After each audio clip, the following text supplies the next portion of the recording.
computer. Ayun. Good evening. Okay. So, I am Lily po.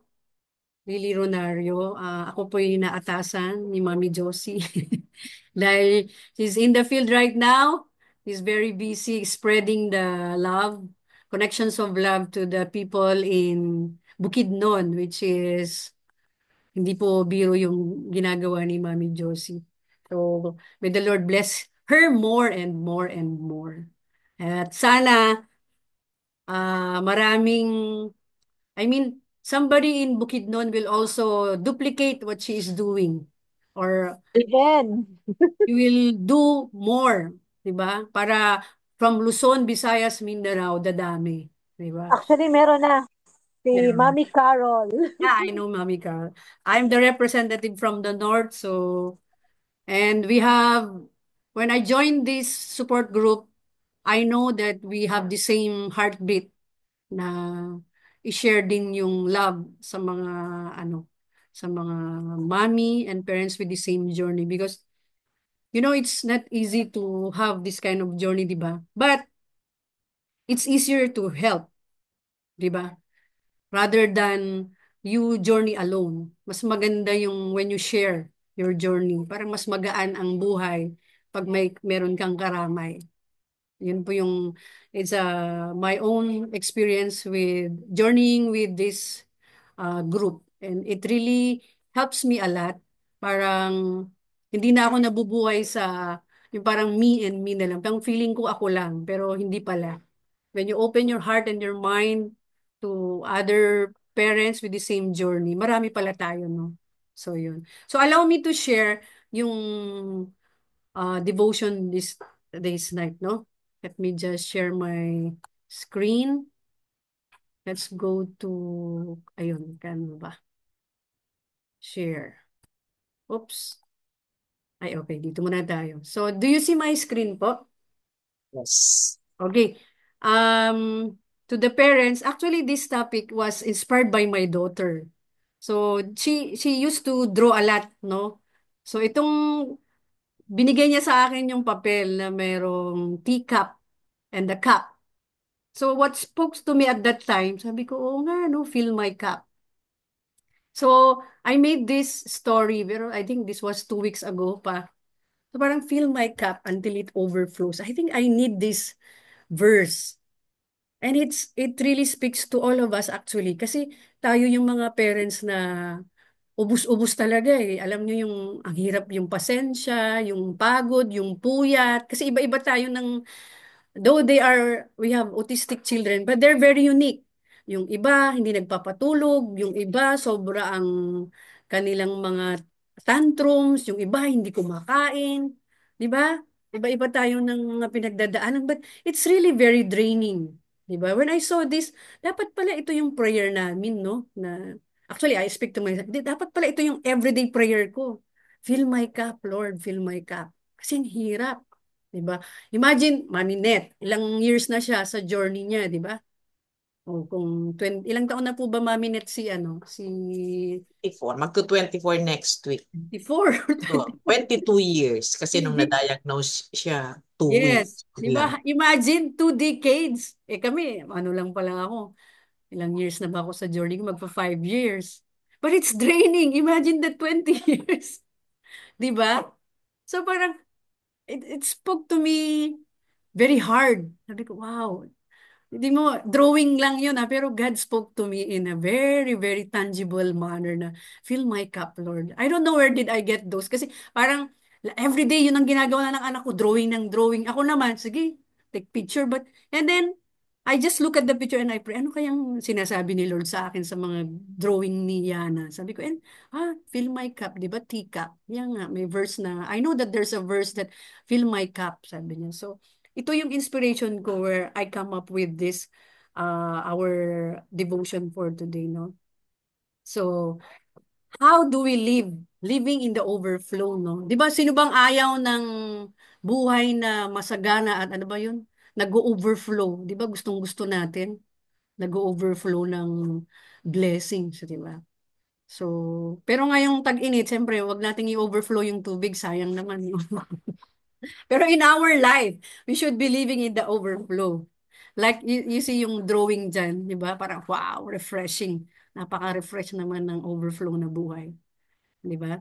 And then, ano ba ang ibig sabihin ng overflow na life?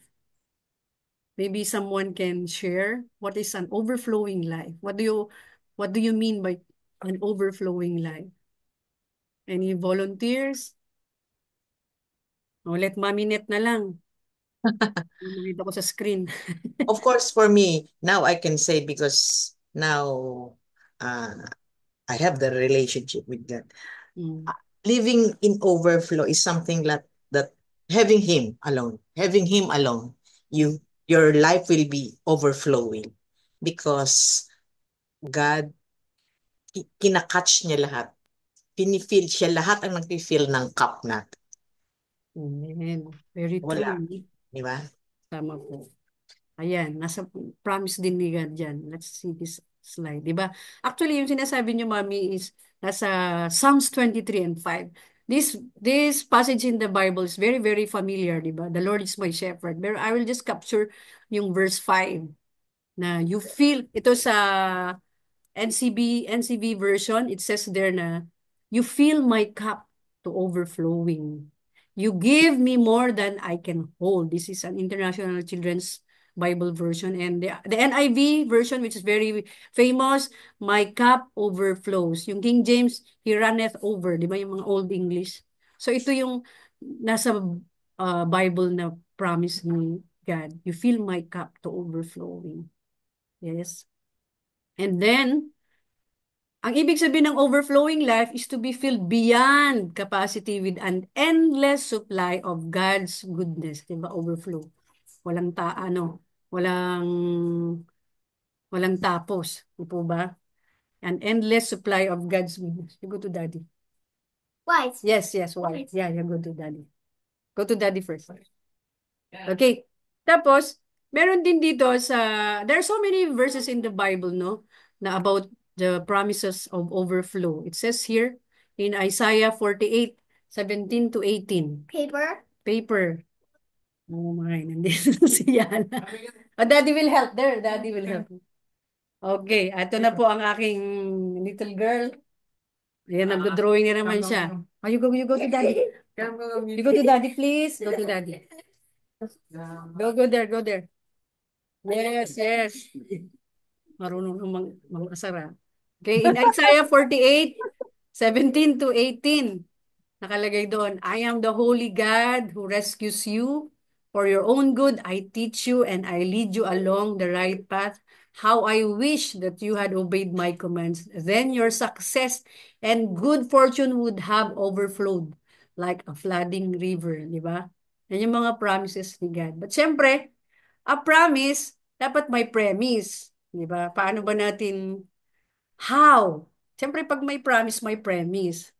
How can I experience an overflowing life? Kailangan may gagawin tayo, hindi pwedeng sumasalo ka lang, di ba? Dapat may ginagawa ka rin. So, pag may fruit, dapat nag-i-invest ka. How do we do that? How do we have an overflowing life? Hindi pwedeng tunganga lang, di po ba? Ito po, sabi sa ano ba yung dapat nating gawin? We Stay tuned. have to first stay connected to Jesus, 'di ba? Sabi ni Jesus dun sa John 15:5, I am the vine and you are the branches. If you stay connected to me, you'll produce a lot of fruit. But you can't do anything without me. That's the first and foremost. You have to stay connected, not to the internet, but to Jesus. Ano po ba? Totoo naman po yan, yung mga promises ni Jesus. Kung hindi tayo connected kay Jesus, we will be lost. Di ba? Parang yung sa drawing din, no? Parang pag hindi ka nakakonect, di ba kahit naman sa phone natin, for example, if you are not connected to the Wi-Fi, wala. No use. Very limited lang yung view mo. But if you're in connected to the Wi-Fi, for example, ang wide ng ano mo, ng coverage mo, same with Jesus. If you're connected to Jesus, hindi ka lang limited. You're limitless. Di po ba? It's a promise of the Lord, no? Even in In John 15:7 then, if you stay connected to me and my words remain in you, you may ask any request you like and it will be granted. Di ba?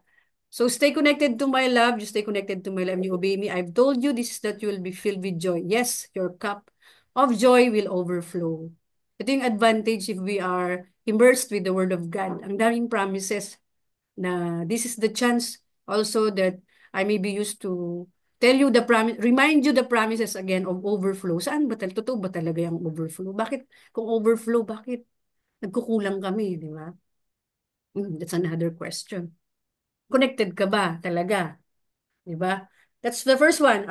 We have to stay connected to Jesus because there are promises of overflow if you are connected. Next one. Di ba pwedeng connected lang, wala ka namang ginagawa. Ano pa yung mga practical things na we can do at home or in ourselves as an individual? Second one, stop grumbling and start being grateful. Yes, I have to admit, guilty ako. I am guilty. Sometimes I grumble. Yes. Di ba merong, these notes are inspired by Pastor Rick Warren. I took some of his notes, no, for this devotion. And ang ang being grateful and complaining are nalelearn daw yan eh. If things are learned, it can be unlearned. So we can unlearn to be complainer or to grumble. But rather, we have to be grateful. Diba? I know it, hindi naman to magic na, oh, tomorrow, grateful na ako. It is a practice, it's a habit, it's a discipline na pwede nating, na kaya nating gawin, di ba? In Philippians 2:14, sabi doon, in everything you do, stay away from complaining and arguing. This is true. Even sa mga spouse natin, di ba? We have to less of grumbling and more of being grateful. Minsan, sa sobrang init ng ulo mo, nakikita mo lang yung pangit.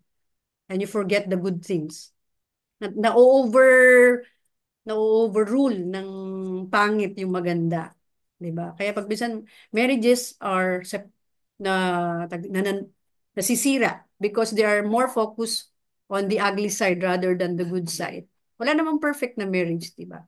Even in parenting, I feel bad that some parents who have kids with special needs, umaalis na lang, nagdi-disappear na lang bigla.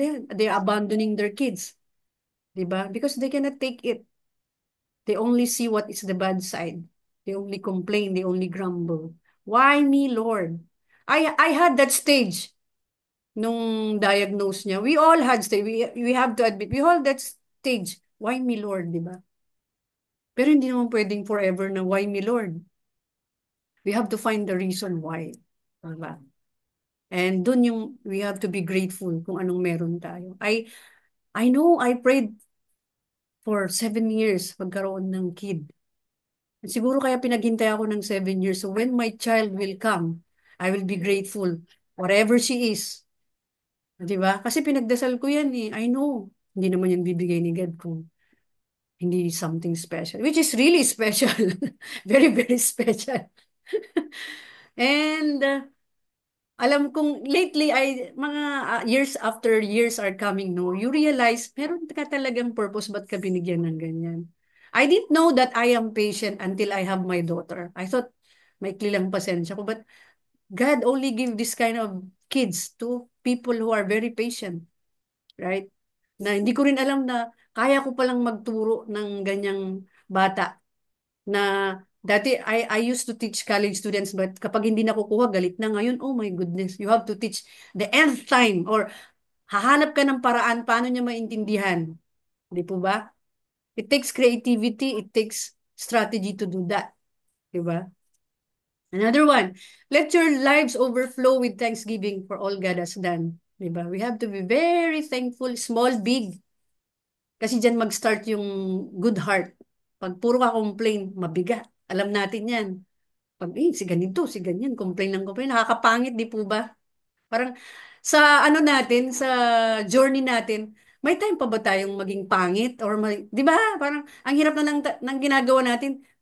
Tapos magagalit ka din, nagiging pangit ka na, di ba? I don't like, di ba? Parang ganyan na yung anak mo, tapos makikita pa yung aura mo, galit, mabigat. Sinong lalapit sa'yo, di ba? Wala na. Di ba? We have to attract good things by being a good person also. Di ba? And then, it says here in Thessalonians 5:18, no matter what happens, always be thankful for this God's will for you who belong to Christ Jesus. Kasi all things work together for goods. Kung alam natin yung salita ng Diyos. Parang sa tingin natin, bakit ganito? Ang pangit naman. Pero meron palang tinuturo sa atin.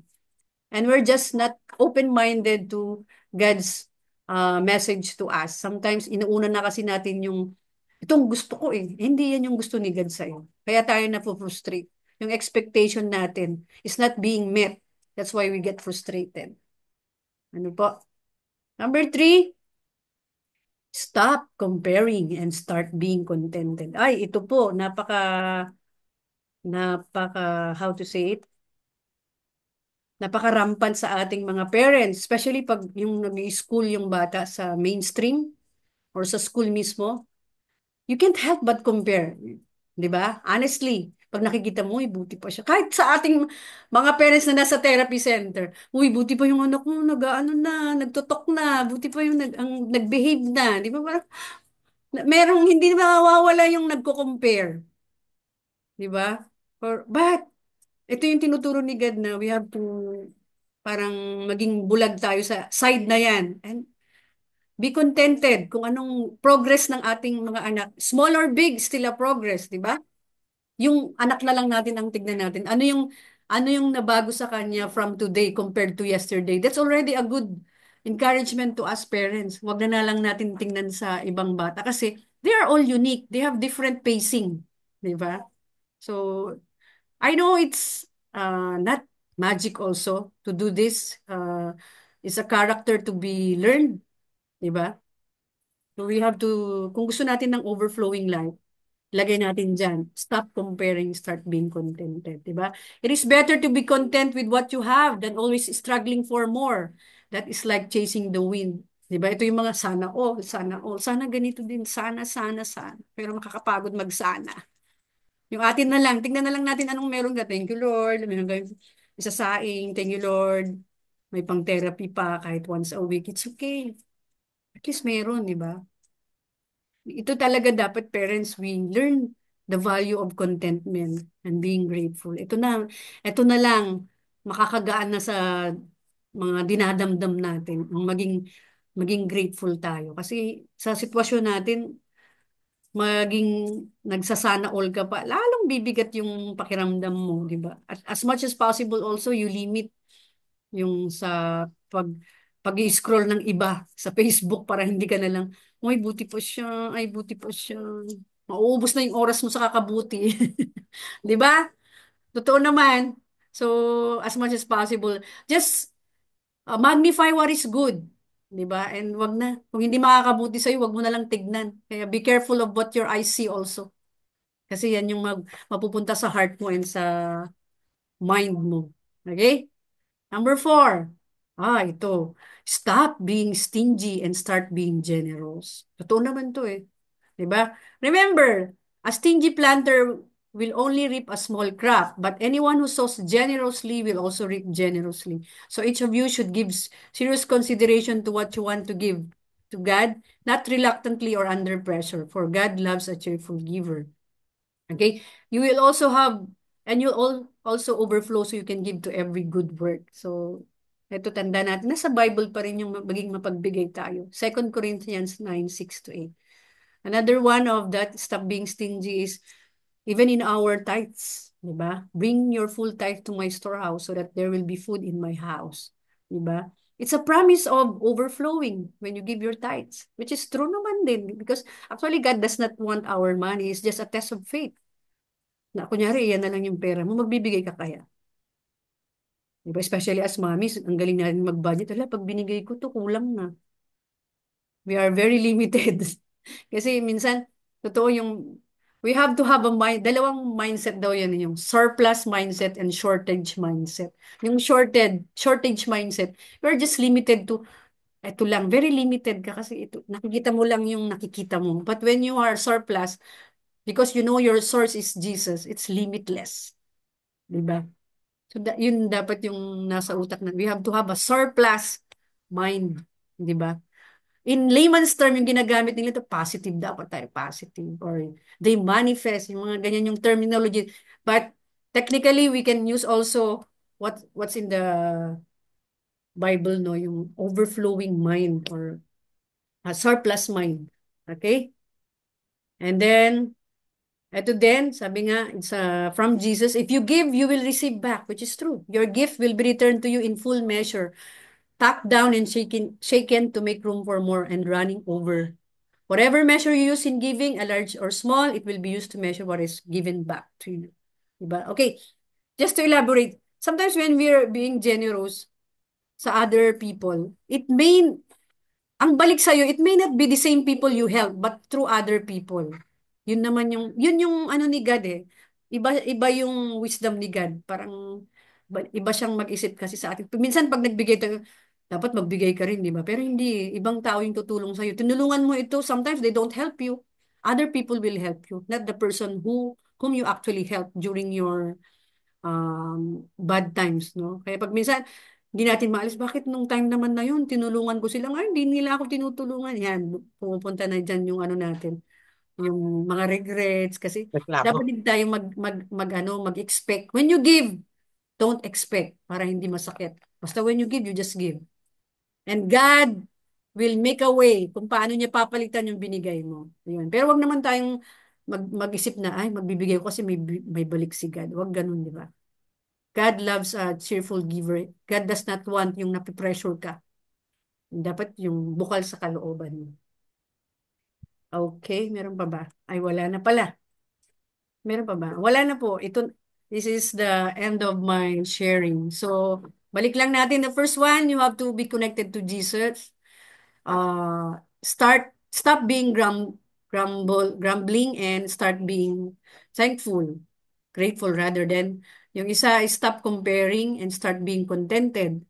And the fourth one is stop being stingy and start being generous. Kahit ito na lang, it's a habit we can develop and soon it will be our character, 'di ba? And the most important thing, magre-reflect yan sa anak natin, 'di ba?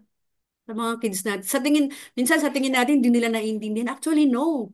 Habang lumalaki yan, yung character mo, yung nag-aalaga, yun din naman makukuha ng anak natin. So we have to be very careful. Kaya nga we have to fill our cup. Kasi yung nag-overflow, yun yung pupunta sa mga anak natin with special needs. Diba? We all want to have kids na mabait din. Siyempre, yung you know what I mean, na mare-replicate nila yung good seeds na tinanim mo sa kanila. Ayun po. Do you have anything to share po? Ayun. I stop share na. Mami Josie, nawala na. Ayun po. I ended it there. Ay, bilis ko pala. Tinap Thank you. Actually, sobrang dami naming natutunan ngayong gabi na to. Talaga, sa totoo lang, nakakatuwa yung mga shinare mo sa amin. Um, I really like yung thoughts na fill my cup. Kasi, sabi mo nga, lagi tayo nauubusan. At ang nakakatuwa, we have unlimited resources. And that is God. Di ba? May unlimited resources tayo no matter what we need. Finances man yan, ano, strength man yan ang kalakasan ng katawan natin, healing man yan, kagalingan sa ating katawan. Anong problema mo? Kailangan mo ng patience, kailangan mo, kahit ano pa yan, anong gusto mo, sabi ng Lord. Until now, you are not yet asking what you want. Ask. Sabi ni Jesus, ask and I will do it for you. So baka kulang lang minsan ng asking. 'Di ba? Sabi nga, ask and you will receive. Seek and you will find. Knock and the door will be opened to you. So, remember na may relationship tayo kay God. Amahan natin, tatay natin, papa natin si God. anytime na mangailangan tayo para i-fill up yung cup natin, anong oras man yan, kahit saan, pwede kang lumapit kay God. Napakaganda ng mga thoughts na to. Maging grateful, thankful, lalo na siguro pag nag-iiba na yung timpla ng ano natin, ng karakter natin. Oo, yung minsan parang nabibiter na tayo. Or minsan napapansin mo yan kasi pag may Holy Spirit ka, pag merong hindi maganda kang iniisip, i-correct ka na agad ng amahan, ng tatay natin. O anak, medyo mali yung iniisip mo, hindi maganda yan. Kasi biblically, sabi, whatever is true, whatever is beautiful, whatever is good, think of such things, 'di ba? Yung mga magbubuti. So, at gustong-gusto ko rin yung sinare mo, Mami Lily, yung giving, maging generous tayo sa pagbibigay natin. Na-remind ako niyan.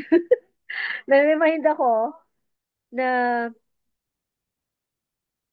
wag mong isipin yung resources mo. Kasi minsan pag nagbibigay ka, yun nga, tinitingnan mo yung resources mo, may pambigay pa ba ako? Pag binigay ko to, parang, uh, is this person taking advantage of me? Yun, minsan naisip ko rin yun. Oo, kasi minsan merong mga nag-aas na paulit-ulit na. Yun naman yung pag may need sila, ikaw ang unang-una nilang naalala. May mga ganyan na uh, sometimes wala kang magagawa kasi in need talaga sila eh, 'di ba? Ang makokontrol mo yung heart mo. Are you still generous?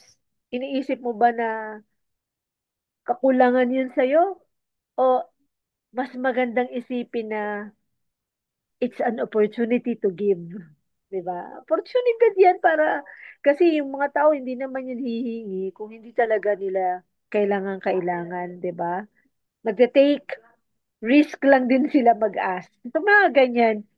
Alala ko lang na parang this, since yesterday, parang ilan na yung nag-ask sa akin ng ano, mga, parang nasa 4 na yata yun.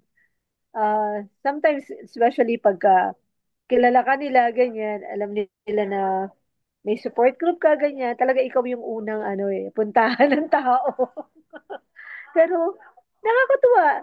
Kasi si God nagpo-provide naman. Okay lang yan. God provides. So, maraming maraming salamat. Yun lang. Thank you for the thoughts that you have shared, Mami Lily. O, yung iba, baka may gustong idagdag. Si Teacher Net. Teacher Ah, Net. sige, may konti lang akong idadagdag parang in relation to, sabi nga, to experience an overflowing relationship with God, focus on cultivating a deep personal connection through prayer, scripture study, and actively seeking to live a life that reflects His love and values, trusting in His promises and grace. So it's really it's really very important at the beginning of the day, pag dilat ng mata mo magdarasal, hindi kailangang mahaba. Kung ano yung nalang nasa po, Lord, thank you for this another day. Guide me for this day. That's all. Okay. And then, open your Bible, ano man mababasa mong verses. Kasi yung Holy Spirit din ang maglilid sa'yo kung ano ang babasahin mo. And that alone will guide you through yung kung anumang activities na tatahakin mo for the day. And it's really, I can really attest to that practice that if you do, parang pati nga yung mga tempers mo during the day, kung meron kang naiinis ka na or nabibwisit ka na, talagang mahuhold. Kasi the word in the Bible will really, siya mag-speak sa'yo para get out of that temper, get out of being out of patience, yung parang something like that.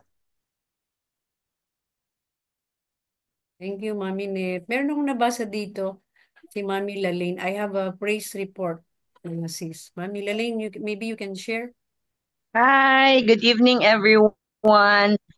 Thank you for the sharing, Mami, no, with this yung Bible passage mo ngayon. It really hits me hard. And I remember this week, yung Bible time ko, my me time with the Lord, binago ko yung pangalan, tinawag ko na business meeting with the Lord. So, pareho na rin me time, but then I divided the parts, parang, yung sa atin sa CCF, si Mami Net ba to, no? Yung, I, I, I confess to God, and then I praise Him, and then, and then I ask for I pray, and then and thanksgiving. So, napasok yung mga points mo doon, sis, na limit or bawal yung grumbling. Then I become like, I accepted na I'm an empty cup, na Lord, come into my life. Then I also had like um the part na more of thankful ako. So I really was very thankful to God, especially this week kasi si Shan, yung special child ko na 25 years old din, nag-start siya nag-training sa therapy center. Siya yung tagalinis sa mga toys, mag-sanitize, mag-arrange, tapos maglinis-linis din. Meron silang somebody parang maintenance or parang janitress, and then dagdag si Shan sa mga rooms. So pasok-pasok siya doon sa mga rooms para mag-arrange ng mga toys. And praise God, iba talaga yung feeling the first nung Monday nung pinasok ko siya, tapos surely iniwanan mo. Umuwi ako sa bahay. When I returned home, yung husband ko, sis Josie, parang nanibago siya. Hala, iniwan mo. Wala si Sean. Oh, yeah, because he's working and I cannot just stay there. Baka maglambing-lambing ba, magpa-mami-mami, magpa-bata-bata. So, when I arrived, I was also amazed because my husband really prayed when the two of us lang ba nga, Lord, be with our son. And it was really a different experience for us because he has always been tagging with us. Parating nagtatag kasi both my husband and I are as on our self-employed kami ba. So we are not reporting for work. So yun. And then today, last day, Friday, binigyan siya ng parang appointment papers. He was accepted to be part of the team. Welcome to Beyond Words Therapy Center. We're on a workforce. So, in a way, parang nag-cup overflows din ako ngayon because the other parents would see na, oh, hinayaan mo yung anak mo na mag-cross the street, but we know that you are just there on the opposite side. Parang grabe ako wag mo nang mag-move, pero hinahayaan ko talaga siya lang mag-cross the street. And praise God, yung parang nakita ng ibang parents na, oh, we can also teach our children to do that. Ano ba? Parang yung my experiences, I tried to overflow it to them. Hindi sa pagmamayabang and to you, but to let you know that they have their own pace ba? They can also grow. Even though my Shan, sa last assessment niya is, yung age niya is 12 to 13 years old. Teenager pa yung utak niya. And then, it is our desire na marating niya yung 18 years old na mindset wherein hindi na lang siya mag-think about himself lang but also to the other people around. So, yun, we are really praying. Thank you, Sis Josie. You are one of my prayer warriors for this request. Yeah, Sean will be working na next week. Ano lang siya, 3 times a week, MWF. Mm. Wow, Thank what a you. progress. Thank you, Lord. Praise Yeah, God. Amen. thank you. Salamat dahil Salamat, Lord. God. Amen. More good news to come. Ayun. Wow, oo nga, tama. Yes, amen. It's an inspiration to all of us na mga nasa toddler stage pa yung mga anak namin. Diba? God is so good na may mga tangible testimony that we look forward to our kids as well. Amen. Ayun po. Anyone? Meron pa ba? Before we close in prayers? Wala na. Counting one, counting two. Oh, I'll leave it to Mami Josie na. Okay. Sige, Mami Lily, uh, please pray for all the parents muna regarding the teaching that you gave tonight. Amen. Okay? So allow me to pray for everyone. Yes, hallelujah, Father God. Lord, we commit to you all the parents, all the mommies, all the daddy who are present here tonight. Lord, I pray and surrender all our cups tonight, Panginoon, as the teaching speaks and the song speaks, Lord. We ask of you to fill our cup. Fill it until it overflow, Panginoon, na hindi lang mag-end sa amin yung overflow niyo, Panginoon, but most especially, O Father God, it will be an overflow to our special kids. And not Yes. only to our special kids, O Father God, but to all the people who are surrounding us. Let us be an instrument of your overflow na makita nila, Panginoon, na despite of our journey, they can see happiness, they can see joy, they can see success, they can see how how we are doing good in our journey, Panginoon, na hindi nila tayo makikitaan ng hirap, Panginoon. Hindi na nila kami makikitaan ng lack, Panginoon. Hindi nila kami makikitaan ng napapagod, Panginoon. But Lord, Yes.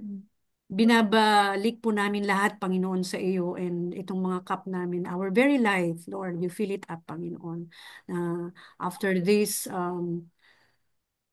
devotion, Panginoon, and another day will come, Lord, na dala-dala namin, Panginoon, ang mga sikreto ng overflowing life, Lord, na we stop Amen. being grumbly, Panginoon, and we start being grateful, Lord. We stop comparing, Panginoon, and we start being contented, O Father God. And we start being generous instead of being stingy, Panginoon. And most of all, Panginoon, we will always stay connected to you, Lord, because Amen. this is Yes, the Lord. source of an overflow, Panginoon. Na you will remind us, O Father God, na apart from you, O Father God, we are nothing. Lord, we always be reminded that sa inyong lahat manggagaling because you are a God of limitless, Panginoon. You are a God of the impossible, Panginoon. People may say, doctor may say this and that, Panginoon, but Lord, anything is impossible of our God. Anything is possible, Panginoon. Whatever is impossible will become possible because of our God. You are a God of surplus, Panginoon, na lahat nag-overflow, Panginoon, because Amen. you are a limitless God, Panginoon. You are the source of Amen. everything. Yes, Lord. And we commit everything to our Son, Jesus, we pray. Amen and amen. Hallelujah. Amen. Amen. Okay, ngayon naman, ipag-pray natin ang ating mga awesome kids. Kayo po ang number one na, teka, yan. Okay, tayo ang number one nakakaalam ano yung pinaka-need ng ating mga anak. Isama natin sa prayer natin ngayon si Gab.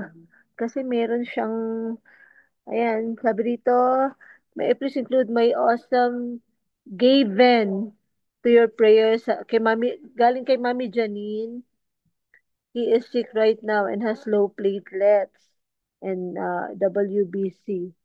Super tired and super emotional stress. Sige, pag-pray natin yan at isama natin ang ating mga anak, lahat ng ating mga anak sa prayers. Let's pray. Hallelujah. Lord, salamat, salamat. Sobrang thankful kami kasi we have we have you, very, very powerful God. You created the heaven and earth. You're the owner of the universe. Lahat, ikaw. Ikaw ang source, unlimited, limitless talaga, infinite. God, the source of everything. And Lord, sinabi mo sa iyong salita na nothing is impossible for those who believe. Lord, ngayon, as parents, naniniwala kami na ang aming mga anak, Panginoon, ay talagang may kinabukasan. Ang aming mga anak ay merong future. May magandang may maganda kang plano sa kanila. Lord, unang-una po tinataas namin sa inyo, Panginoon, si Gaben. Meron po siyang low platelets. and WBC. Lord, we ask, kami pong lahat dito, nagsusumamo po kami sa inyo, Lord. We ask na hipuin niyo po si Gaben from the top of the head of this child to the sole of the feet of this child that God si Gaben. And we're praying for a complete healing. Lord, hipuin niyo po siya, pagalingin niyo po siya, mag-increase po yung platelet niya, yung WBC niya, mag-normalize, Panginoon. And we are declaring health, good health, Lord God, sa kanya. Lord, ang kanyang mga magulang, tanggalin niyo po yung stress, magkaroon po ng peace, ng kapayapaan ngayon, Lord God, kapayapaan na kahit nakikita niya yung mga nakikita ngayon niya, nararanasan niya, pero sa inyo, na magtiwala siya, na, na as she put her trust in you, O God, yung peace that passes all understanding will rule her heart, O God. Lord, maraming salamat po na ikaw ang pinaniniwalaan namin. Nakikilos, katulad ng ginagawa mo na pagkilos kay Sean, na anak ni Mami Lalaine. Lord, makikita namin yung glory mo, yung love mo, yung plano mo sa mga anak namin. We will see great improvements and miracles upon our kids, O God. Walang imposible sa'yo. Yan ang pinanghahawakan namin, yan ang pinaniniwalaan namin. Diyan kami humahawak. Diyan kami umaasa sa'yo sa pangako mo, Panginoon, dahil napaka-faithful mo sa mga pangako mo, Lord. Wala kang katulad. Hindi ka, hindi mo sasabihin kung hindi mo gagawin yan, Panginoon. Ginawa mo na yan at naniniwala kami gagawin mo pa yan sa aming mga anak. Maraming salamat, Panginoon. Hipuin mo ang aming mga anak. Patuloy mo silang i-improve na ma-hit nila, ma-develop nila, mag-improve pa yung mga developmental milestone nila. At bawat improvements, Lord God, ay magse-celebrate kami. Pasasalamatan ka namin kasi napaka-faithful mo sa amin. Lagi kang nandyan nakagabay sa amin. Pag nagkakasakit kami, pinapagaling mo kami. Pag nangangailangan kami, binibigay mo lahat ng pangailangan namin. Lord, salamat. Mga parents, mag-thank you tayo sa Lord. Salamat. Pasalamat tayo. Sabihin natin, bigkasin natin. Sabihin natin yung pasasalamat natin sa Panginoon. Salamat po, Lord. Salamat po. Salamat po sa pag-ibig mo na walang katapusan, sa sa paglilid mo sa amin, pangunguna mo sa amin. Salamat, salamat Panginoon. Salamat na ang mga anak namin may magandang kaugmaon, magandang kinabukasan para sa kanila, Lord God. So Lord, maraming salamat po. We commit everything to you. And we pray, Lord God, even yung mga magjo-join nitong video na to na ni-record, Lord God, sila rin. Same, same faith, same answered prayer as they join the prayer, Lord God. Pareho lang, Lord God. As they join in faith, answer them, Lord God. So maraming maraming salamat, Ginoo. Pinabalik namin sa iyong papuri, pasasalamat. We honor you. In Jesus' mighty name. Amen and amen. Ako, ang galing naman ng ating ano ngayon, talagang sobrang nakaka-bless, no? So, kahit dahil ako ay nasa cellphone, somebody should take the picture. So, open muna tayo ng mga video natin, ng camera, Okay, I'll para try to do the print screen. Ay, wala ata dito. Sa dito. Si Mami Net. Tingnan natin. mag-screenshot kayo kasi ako, naka-phone lang. Hindi ako makakapag, Wala ano, na. teka lang ha. Tingnan Hindi ko natin. alam paano yung dito sa phone, hindi ko alam paano ginagawa yung pag Wala akong print screen dito. Paano ba to? meeting settings. Control, Control Portrait S. na video. Wala akong print screen. Naiba na itong ano ko eh. Sino po ang pwedeng ano dito? Pwede siguro. Try Mag, ko lang. Shift Control Windows. Try natin. Sige. Mag-take ng picture. Kasi ang nakikita ko lang dito, ikaw. Ha? Ikaw lang nakikita ko sa I-try ko, screen mami. ko. I-ano ko. I'll try my best. Sige, shift control. Game na? Game? Smile ka. Smile.